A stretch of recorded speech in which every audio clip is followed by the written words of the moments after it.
Reality ಶೋಗಳ ಮೂಲಕ ಮನಿ ಮಾತಾಗಿದ್ದ tsunami ಕಿಚ್ಚಿ ಆದಿವಾಸಿ ಸಿನಿಮಾದ ಮೂಲಕ ಸ್ಯಾಂಡಲ್ವುಡ್ಗೆ ಎಂಟ್ರಿ ಕೊಟ್ಟಿದ್ದಾರೆ. ಪಿ ಮೂರ್ತಿ ಸಿನಿಮಾವನ್ನ ನಿರ್ದೇಶನ ಮಾಡುತ್ತಿದ್ದು, ಕಾಡಿನ ಜೀವನ ಮತ್ತು ಅಲ್ಲಿನ ಸ್ಥಿತಿಗತಿಗಳ ಬಗ್ಗೆ ಸಿನಿಮಾ ನಿರ್ದೇಶನ ಮಾಡೋಕೆ ಹೊರಟಿದೆ ಚಿತ್ರತಂಡ.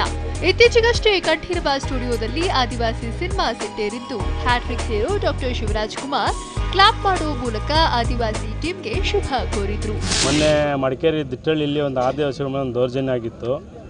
ಆ ಒಂದು ಹೋರಾಟದಲ್ಲಿ ನಾನೇ ನಿಂತ್ಕೊಂಡು ಹೋರಾಟ ಮಾಡಿ ಅಲ್ಲಿ ಆದಿವಾಸಿಗಳಿಗೆ ಒಂದು ಪರಿಹಾರ ಕೊಡಿಸಿ ಅಲ್ಲಿರ್ತಕ್ಕಂಥ ಆದಿವಾಸಿಗಳ ಕಷ್ಟ ಸುಖ ದುಃಖ ನೋವನ್ನೆಲ್ಲ ತಿಳ್ಕೊಂಡು ಅವ್ರದ್ದೇ ಅಂತ ಒಂದು ರಿಯಲಿಸ್ಟಿಕ್ ಕತೆ ಮಾಡಿ, ಕನ್ನಡ ಚಿತ್ರರಂಗದ ಈ ಥರ ಒಂದು ಕತೆ ಬಂದಿಲ್ಲ, ಒಂದು ವಿಭಿನ್ನ ಆಗಿಲ್ಲ ಅಂದ್ಬಿಟ್ಟು ಸುಮಾರು ಒಂದು 6 ತಿಂಗಳಿಂದ ನಾವು ಇದಕ್ಕೆ ಸತತವಾಗಿ ಪ್ರಯತ್ನ ಮಾಡಿ ಒಂದು ಬಲವಾದ ಒಂದು ಸ್ಕ್ರಿಪ್ಟ್ ಮಾಡಿಕೊಂಡು ಕಿಟಿಯನ್ನು ಹೀರೋ ಮಾಡಬೇಕಂತ ಒಂದು ಪ್ರಯತ್ನ ಮಾಡಿ ಅವ್ರನ್ನೇ ಮಾಡಿದ್ದೀನಿ. ಆದಿವಾಸಿ ಅನ್ನೋ ಒಂದು ಕಾನ್ಸೆಪ್ಟ್ ತುಂಬ ಚೆನ್ನಾಗಿದೆ. ಆದಿವಾಸಿ ಕಾಡೇ ನನ್ನ ಆಸ್ತಿ ಅಂತ, ಕಾಡಲ್ಲಿರೋ ಹಿಂದುಳಿದ ವರ್ಗದವರು ಇವತ್ತಿನ ಕಾಲದಲ್ಲಿ ಏನೇನು ಟ್ರೆಂಡ್ನ ಮಾಡ್ತಿದ್ದಾರೆ, ಬೇರೆ ಥರ ಫ್ಯಾಷನಾಗಿ ಸಿನಿಮಾ ಮಾಡ್ತಾರೆ, ಅದು ಬಿಟ್ಟು ಬೇರೆ ಏನೋ ಮಾಡೋಣ ಅಂದ್ಬಿಟ್ಟು ನಾವು ಪ್ರಯತ್ನ ಮಾಡಿದ್ದೀವಿ. ಪಿ ಮೂರ್ತಿಯವರು ತುಂಬ ಡೈರೆಕ್ಷನ್ನ ತುಂಬ ಚೆನ್ನಾಗಿ ಮಾಡ್ಕೊಂಡು ಕಾನ್ಸೆಪ್ಟ್ ಎಲ್ಲ ಚೆನ್ನಾಗಿ ಮಾಡ್ಕೊಂಡಿದ್ದಾರೆ. ಅದೇ ಥರ ಪ್ರೊಡ್ಯೂಸರ್ಗಳೆಲ್ಲ ನಮಗೆ ತುಂಬ ಸಾಥ್ ಕೊಟ್ಟಿದ್ದಾರೆ. ಇನ್ನು ಈ ತಿಂಗಳ ಅಂತ್ಯಕ್ಕೆ ಚಿತ್ರೀಕರಣ ಶುರುವಾಗಲಿದ್ದು, ಶಿವಮೊಗ್ಗ ಸುತ್ತಮುತ್ತ ಚಿತ್ರೀಕರಣ ನಡೆಸೋಕೆ ಸಿನಿಮಾ ತಂಡ ಪ್ಲಾನ್ ಮಾಡಿದೆ.